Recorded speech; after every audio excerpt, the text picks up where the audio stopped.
গ্রীষ্ম বর্ষা বিনীতি ভরসা। হ্যাঁ, বিনীত শপিং সিটি। নমস্কার, আপনারা দেখছেন হুগলি আপডেট। আপনাদের সঙ্গে আমি উষা। আসছি খবরে। সীমান্তে কাঁটাতারহীন এলাকায় বেড়া দিতেই উত্তেজনা ছড়ালো কোচবিহারে। সীমান্তে কাঁটাতারহীন এলাকায় বেড়া দেওয়ার কাজ শুরু হতেই নতুন করে উত্তেজনা ছড়ালো কোচবিহারের 3 বিঘা সীমান্তের পুচলি বাড়ি এলাকায়। অভিযোগ, বিজেপির আপত্তি ও স্থানীয় একাংশ মানুষের বাঁধার জেরে জমি মাপঝোঁকের কাজ ঘিরে অশান্ত পরিস্থিতির সৃষ্টি হয়েছে। জানা গিয়েছে, শুক্রবার থেকেই এই ঘটনাকে কেন্দ্র করে উত্তেজনার সূত্রপাত হয়। এরপর বিষয়টি বিএসএফ এর উচ্চপদস্থ কর্তৃপক্ষকে জানানো হয়। পাশাপাশি এলাকার বিজেপির বিধায়ক ও সাংসদদেরও অবগত করা হয়। শনিবার সীমান্ত এলাকায় বিএসএফ আধিকারিকদের উপস্থিতিতে দুটি পৃথক ফ্ল্যাগ মিটিং অনুষ্ঠিত হয় এবং বিএসএফ এর আধিকারিকরা কী বলছেন সেটা শুনে তারপরে বিস্তারিতটা আমি বলব। আঙ্গারপোতা দহগ্রাম চারদিকে 0 পয়েন্টেই হচ্ছে তারকাটা বেড়া হওয়ার কথা।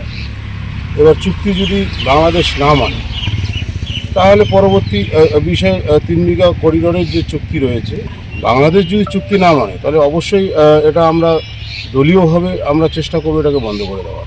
Bureau report, Hooghly update. হুগলির ডানকুনিতে 6 বছরের শিশুকন্যাকে শ্লীলতাহানির অভিযোগ পৌরর বিরুদ্ধে।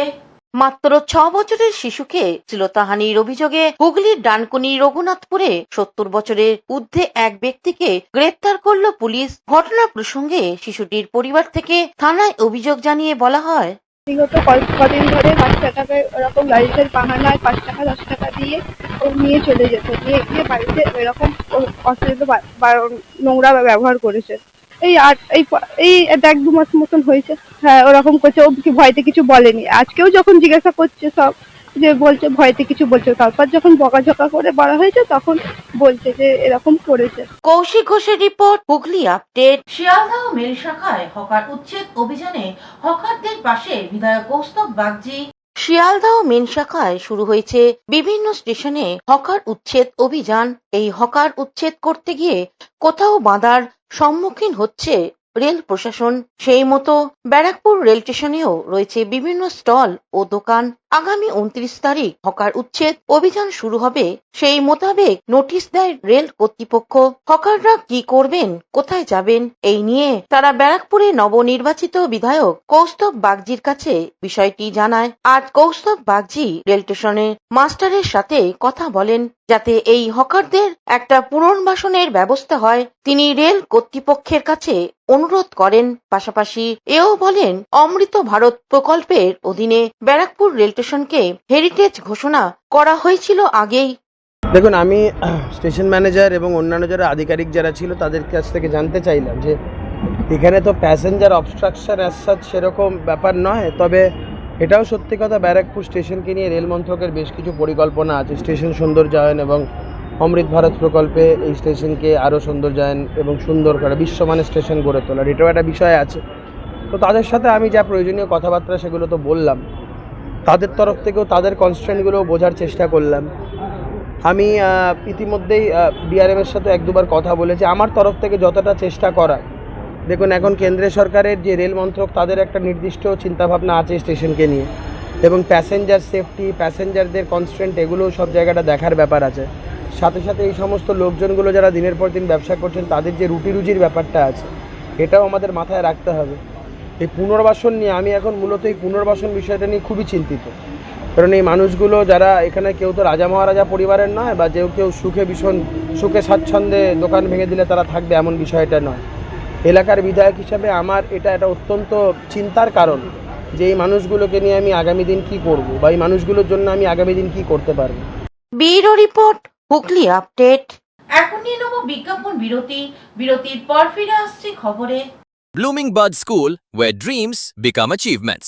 This year, our Class 10 CBSE achievers have made us proud once again, proving that with the right guidance, every dream can become a success story.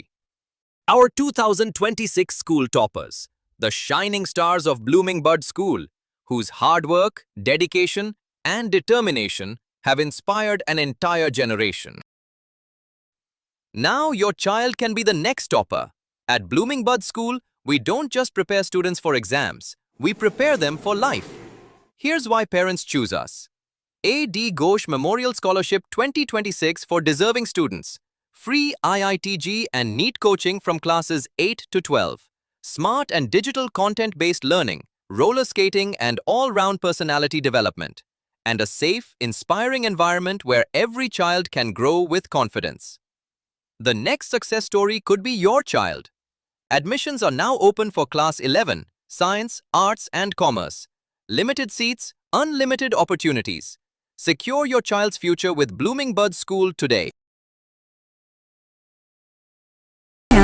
Is a holistic weekend destination for friends, family, and couples and offers magic to soothe your body, mind, and soul.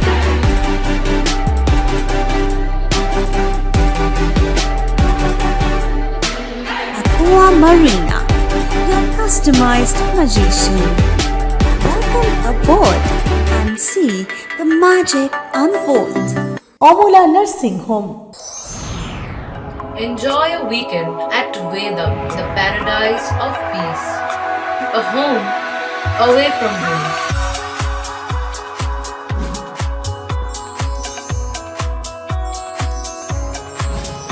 See yourself resonating with the nature.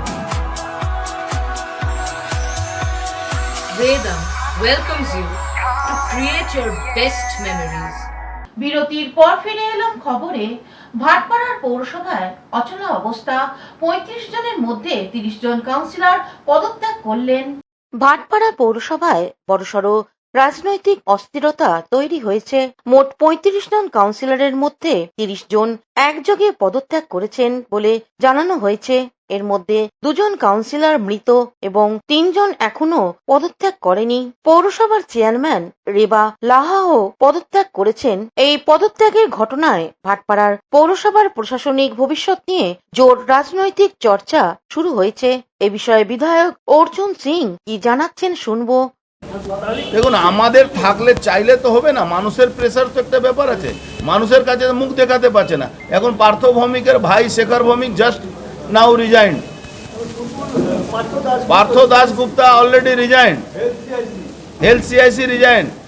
Partha Bhowmik যিনি হয়তো উনিও resign করবেন, কেন উনি তো মানুষের ভোটে জিতেননি। তো ওনার ভাই আগে এটা বুঝতে পেরেছে যে মানুষ আর তাকে মানুষ ওকে আর ছাড়বে না, তার জন্য রিজাইন করে দিচ্ছে। নয়াটি পৌরসভাও একই পরিস্থিতি আছে, মানুষের ভয়ে ওখানে পালিয়ে বেড়াচ্ছে তারা। কেন কাজ মানুষের ভোটে তো জিতেনি, তারা বুথ দখল করে জিতেছে, তারা পুলিশকে সাহায্য নিয়ে জিতেছে। এখন পুলিশও নেই, গুন্ডাও নেই, তাহলে থাকবে কি করে? দেখুন, জনগণ যদি সঙ্গে থাকতো তাহলে মমতা ব্যানার্জি একটা ফার্স্ট প্রোগ্রাম করলেন, সেখানে উনারই বিধায়ক ৩৩ জন উপস্থিত ছিলেন, বাদ বাকি কেউ থাকলো না। উনারই যে পুষ্পা ঝুঁকেগা নেই ঝুঁক গিয়া, উনি প্রার্থী থেকে উইথড্র করে নিলেন। তো জনগণ কত এদের পাশে ছিল সেটা তো বুঝে গেছেন। জনগণও নেই, গুন্ডাও নেই, পুলিশও নেই, তাহলে এরা কতক্ষণ টিকতে পারে? আরে ভারতীয় জনতা পার্টি তো 2019 সাল থেকে 2021 সাল থেকে লড়াই করে টিকে ছিল, এরা তো 15 দিনের মধ্যে বড় করে শেষ হয়েছে। অন্যদিকে ভাটপাড়ার পৌরসভার প্রাক্তন উপপৌরপ্রধান দেবজ্যোতি ঘোষ কি বলছেন শুনে নেব। 29 জন আজকে দেবে মোটামুটি সবাই। আমরা রিজাইন করে দিয়েছি। আমাদের কাছে আমার কাছে আমি ভাইস চেয়ারম্যান ছিলাম। আমার কাছে আর কোনো বিকল্প পথ ছিল না, কারণ আমি যখন শুনলাম পরশুদিন আমাদের 18 জন কাউন্সিলর রিজাইন করে দিয়েছে, কালকে চেয়ারম্যানও রিজাইন করে দিয়েছে, তখন আমার কাছে আর কোনো অল্টারনেটিভ ওয়ে ছিল না, বিকল্প আর কোনো ছিল না কিছু। সেই জন্য রিজাইন। তারপর আমি চোখের সামনে দেখছি পৌর পরিষেবা পাচ্ছে না লোকেরা, এমপ্লয়িরা মায়না পাচ্ছে না। সেখানে দাঁড়িয়ে আমরা যদি রিজাইন করে দিই, অন্ততপক্ষে ইও দায়িত্বটা নিয়ে এমপ্লয়িদের পেমেন্টটা হবে, রেগুলার কোর্সে যে পরিষেবাটা দেওয়ার সেটা যদি সুষ্ঠুভাবে চলে তো ভালো। দলের আমরা কেউই আমাদের কোনো রকম সাজেশন দেয়নি, কেউ গাইড করেনি, কেউই পাশে দাঁড়ায়নি। এই আজকের দিনে আমি বললাম তো শুরু নাই, ভাটপাড়া বিধানসভায় কেউ নেই, কেউ একজনও নেই। Bureau report, Hooghly update. আলিপুর দুয়ারের এক বিজেপির বিধায়ক বুলডোজার চেপে ধন্যবাদ যাত্রা করলেন। বুলডোজারে চেপে ধন্যবাদ যাত্রা হলো আলিপুর দুয়ার জেলার মাদারিহাট বিধানসভার অন্তর্গত বীরপাড়ায়। বুলডোজারে ছিলেন সাংসদ মনোজ টিঙ্গা, বিধায়ক লক্ষণ লিম্বু। বীরপাড়ার সিঙ্গাহানিয়ার ময়দান থেকে শুরু হয় এই ধন্যবাদ যাত্রা, শেষ হয় বীরপাড়া চৌপথিতে। শয়ে শয়ে মানুষের ভিড় লক্ষ্য করা গিয়েছিল এই মিছিলে। এর আগে জেলায় বুলডোজার নিয়ে মিছিল হয়নি, এটাই ছিল এই মিছিলের আকর্ষণ। মিছিল শেষে মনোজ টিঙ্গা জানান, জনগণ দুহাত ভরে আশীর্বাদ দেওয়ার কারণে বিজেপির 207টি আসন পেয়েছে। জনগণ আমাদের উপর আস্থা রেখেছে, এই কারণেই এই ধন্যবাদ যাত্রার আয়োজন। দেখুন, দেশ স্বাধীন হওয়ার পরে প্রথমবার পশ্চিমবঙ্গে ভারতীয় জনতা পার্টি 207 সিট নিয়ে একক সংখ্যাগরিষ্ঠে পশ্চিমবঙ্গে ক্ষমতা এসেছে। আমরা সবসময় बोले থাকতাম যে जिस कश्मीर में शहीद हुए मुखर्जी वह कश्मीर हमारा है, जिस बंगाल में जन्मे मुखर्जी वह बंगाल भी हमारा होगा।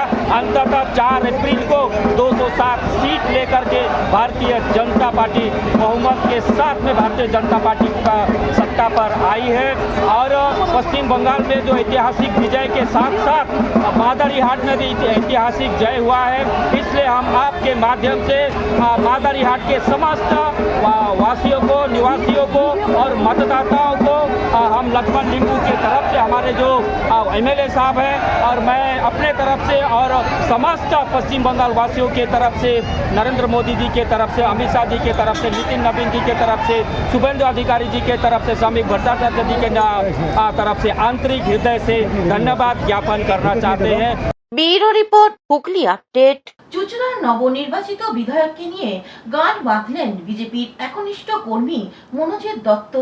রাজ্য জুড়ে বিজেপির জয় জয়কার। চুঁচুড়া বিধানসভার কেন্দ্রের বিজেপির জয়ী সুবীর নাগ আর চুঁচুড়া খাদিনা মোড়ের মনোজিৎ দত্ত ওরফে মনু সুবীর নাগের সর্বক্ষণের সঙ্গী। সারা বছর নেতা নয়, বিজেপির কর্মী হিসেবে কাজ করেন। বিধানসভা নির্বাচনে দিনরাত এক করে প্রচার ও দেয়াল লিখন করেছেন, তার সঙ্গে গান বেঁধেছেন। সুবীর বাবুর জয় সম্পর্কে গান আজ যা ভাইরাল। জীবনে উঠছে নতুন সুর, মানুষ বলে বদল চাই ভরপুর। আলো জেলে স্বপ্ন দেখি, আজকে সবাই একসাথে নাচি।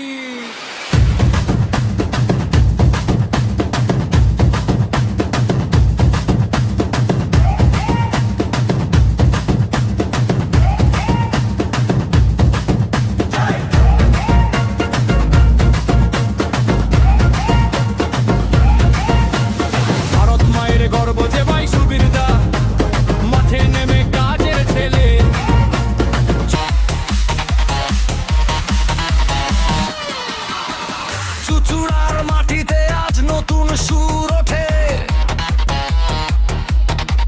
সুবীর নাগের নামে জনতা বুক ভরে। প্রভু শ্রীরাম নাম মুখে মুখে জাগে, আশার দীপ্ত ঢেউ এগিয়ে চলার আগে।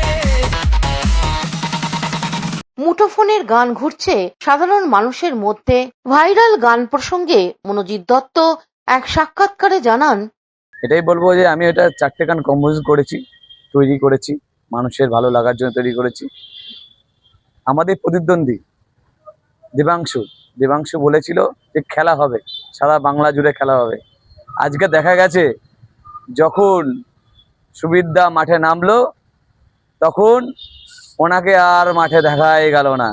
উনি কোথায় চলে গেলেন, যেন মনে হলো যে বিজেপিকে ওয়াক ওভার দিয়ে চলে গেলেন। উনি লিখেছিলেন খেলা হবে গান, আমরা কিন্তু আগে থেকে বলিনি যে আমরা জিতবো, আমরা এগোবো। আমরা মানুষের জন্য কাজ করে গেছি।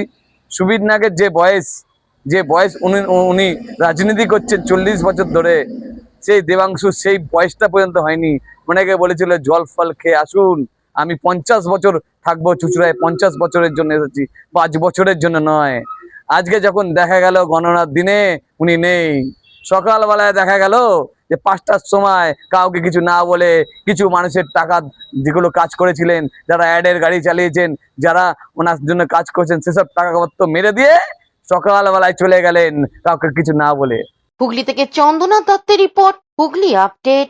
এখনকার মতন খবর এই পর্যন্তই। প্রতিদিন দেখুন হুগলি আপডেট। নমস্কার।